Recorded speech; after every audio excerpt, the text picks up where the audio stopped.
Aujourd'hui, je vais vous parler d'un projet qui m'a pris un mois de travail quotidien. Des centaines de capteurs tactiles, un millier de connexions, des difficultés problèmes. Au final, un plateau de table intelligent dont je n'ai vu aucun équivalent. Bonne vidéo, commençons la fabrication d'une table composée de cellules hexagonales. En fait, ce genre de table a déjà été réalisé par des dizaines, voire des centaines d'artisans avant nous. La légende raconte que tout artisan digne de ce nom travaillant avec de la résine époxy doit réaliser une table en alvéole. C'est donc ce à quoi nous nous sommes attelés. Mais nous avons décidé d'aller un peu plus loin et de créer une table avec une intelligence intégrée, mais chaque chose en son temps. Le plateau sera fabriqué en chaîne. Comme vous l'avez compris, les images où André y prépare les planches de chaîne ne sont pas là. C'est à partir de celles-ci que nous allons fabriquer le panneau. Nous les passons à la dégauchisseuse, puis nous les mettons à la même dimension avec la raboteuse.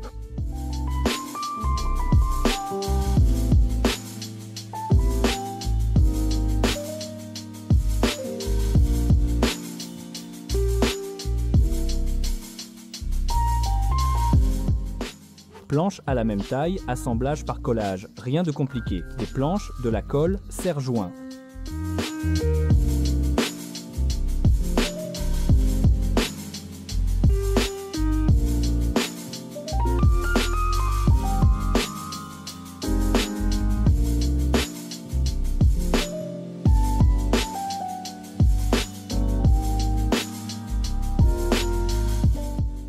Le lendemain, la colle a séché et je place le panneau sur la CNC. Je le fixe à l'aide du vide. Cela surprendra probablement beaucoup de monde. Le plateau à vide fonctionne à travers le MDF et la pièce est alors maintenue fermement, ce que je montre à l'écran. Personnellement, j'ai été très surpris lorsque j'ai découvert cette particularité. Mais ensuite, il a fallu plusieurs heures de travail à la CNC. Le programme était configuré de telle sorte que la fraise ne coupe pas complètement les alvéoles, juste un peu, afin qu'elle reste bien en place.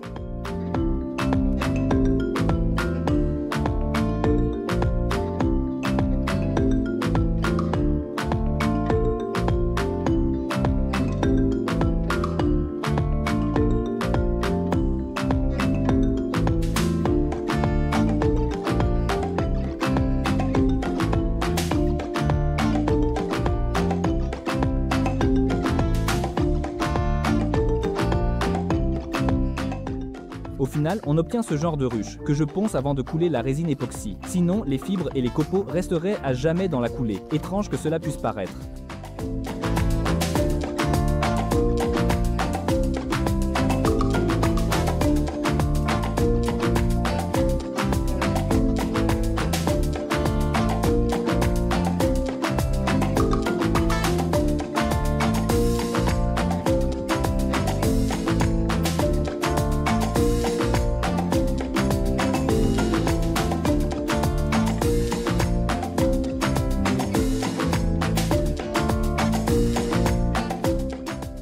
L'étape suivante consiste à retirer certaines alvéoles, sans me baser sur quoi que ce soit, uniquement selon mon goût ou l'absence de celui-ci. J'aimerais lire vos avis à ce sujet dans les commentaires.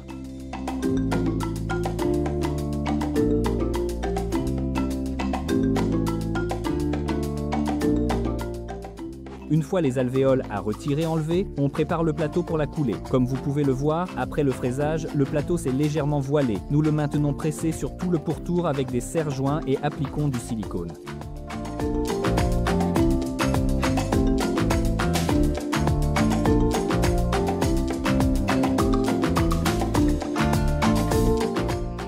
Je sais qu'il est plus simple de couper le bord avec une ligne droite. Ainsi, on aurait utilisé moins de silicone et le travail plus facile. Mais nous ne cherchons pas la facilité, donc nous faisons avec ce que nous avons. Et enfin, selon la technologie brevetée par moi-même, je passe le doigt tout autour.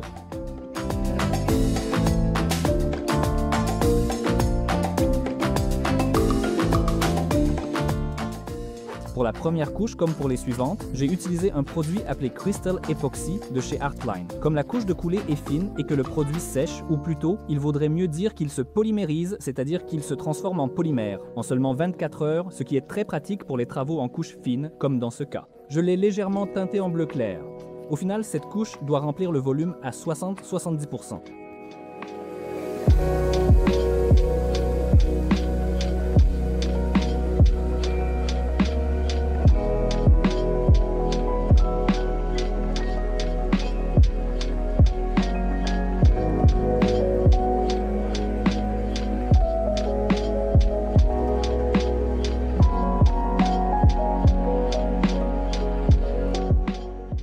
Pendant que ces 60-70% se transforment en polymère, nous nous occupons du piétement. Le piétement sera simple, également réalisé en chaîne. Nous coupons à la taille voulue et à l'angle nécessaire. Nous faisons les découpes, l'assemblage, bref, tout comme d'habitude. C'est Andrei qui s'est occupé de tout cela. Donc si vous avez des questions, n'hésitez pas à lui écrire sur Instagram.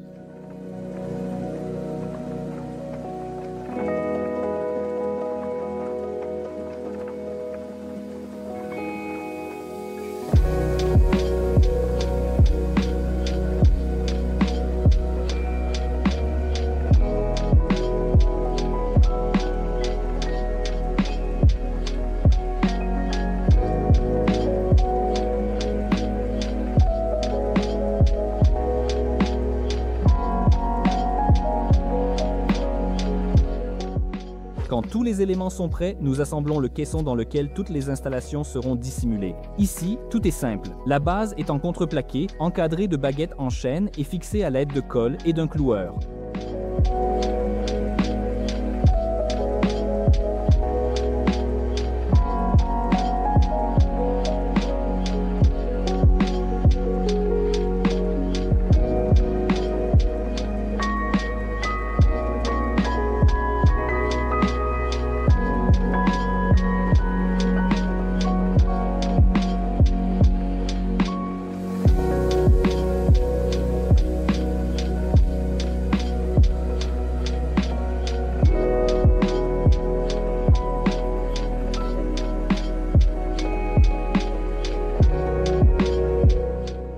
Les pieds seront fixés de cette manière simple et fiable. Nous fixons ces inserts avec une vis en biais à l'aide de l'outil Craig.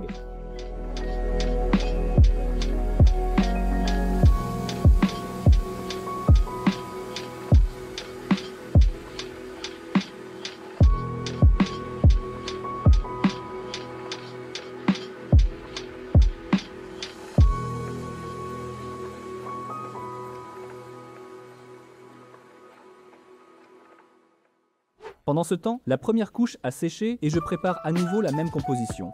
La deuxième couche doit être opaque et fine, afin que l'on ne voit pas les fils, le ruban LED et les autres éléments, mais que la lumière du ruban puisse tout de même passer. Un peu plus tard, vous comprendrez tout. C'est précisément pour cela que je teinte légèrement la résine et j'ajoute un colorant en poudre. En fait, il s'agit d'un pigment métallique très fin et je le verse en une couche de quelques millimètres. Au final, dans la couche principale, la lumière va se diffuser uniformément et s'arrêter sur cette couche opaque. De cette façon, nous obtiendrons un effet aussi lumineux que possible. Si nous avions coulé toute la couche avec le pigment métallique, la lumière ne passerait pratiquement pas à travers et l'effet recherché n'aurait pas été obtenu.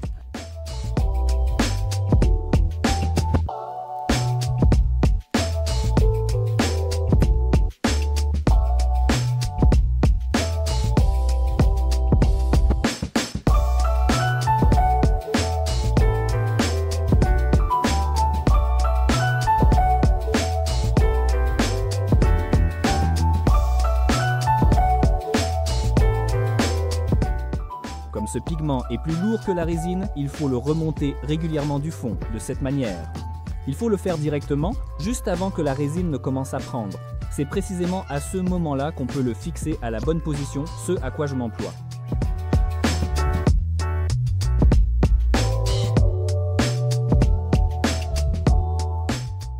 Une fois la deuxième couche sèche, je verse la couche finale, la troisième sur le plateau. Puisque au final, le plateau sera calibré, une partie de la résine sera enlevée par la fraise, ce qui pourrait exposer la deuxième couche. En conséquence, des espaces pourraient apparaître à travers lesquels les éléments d'éclairage seraient visibles, ce qui ne nous convient pas. C'est pourquoi la couche finale est transparente, c'est elle que nous allons calibrer.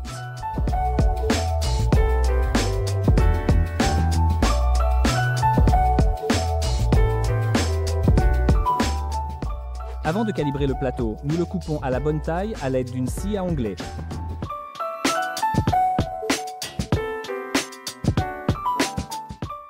Pour le calibrage final, nous utilisons cette fraise de chez CMT. Elle fait parfaitement son travail et, surtout, elle n'éclate pratiquement pas l'époxy, même dans des coulées aussi complexes que celles que vous voyez à l'écran.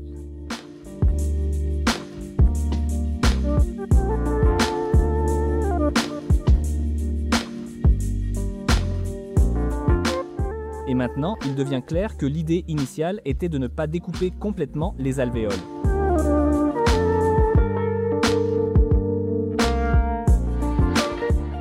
À À l'étape suivante, découpe astucieuse avec une fraise hélicoïdale.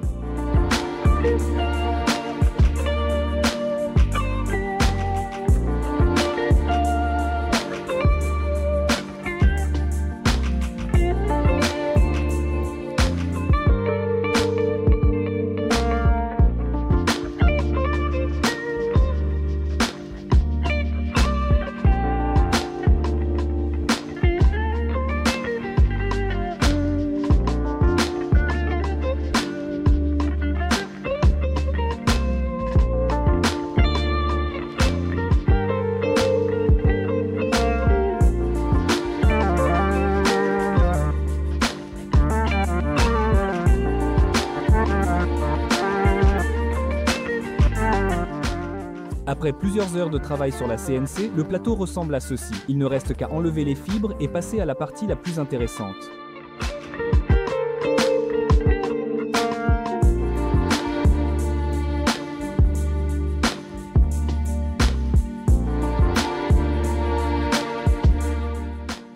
Avant de disposer et de connecter tout l'équipement, je recouvre le plateau d'un vernis mat. Étant donné qu'il s'agit du côté intérieur, on aurait pu s'en passer. Mais de cette façon, nous augmenterons légèrement la transmission de la lumière. Et dans l'ensemble, l'objet aura un aspect plus soigné. Et bien sûr, je recouvre également la face avant de mon vernis mat préféré.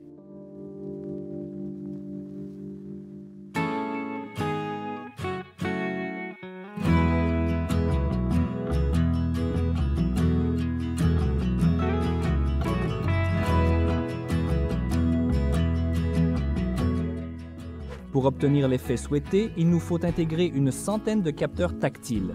Mais nous avons décidé d'aller encore plus loin et de les renforcer, afin que l'effet soit encore plus impressionnant.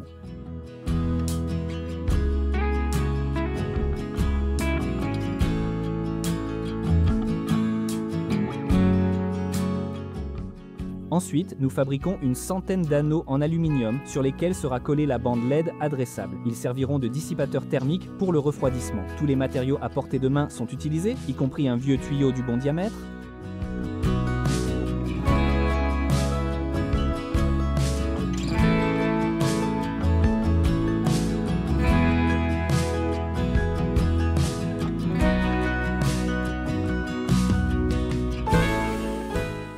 Au final, nous avons une centaine d'anneaux en aluminium, une centaine de capteurs tactiles renforcés et une semaine pour la soudure et l'assemblage.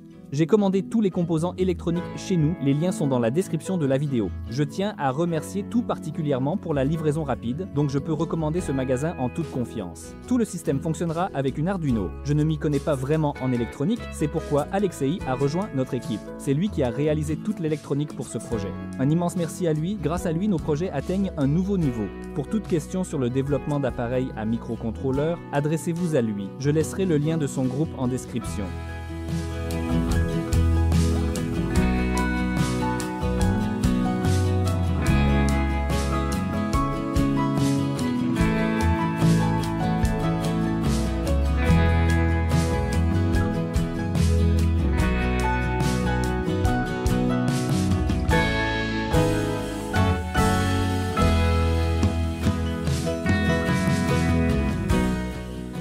Au final, le projet a pris environ un mois de travail quotidien.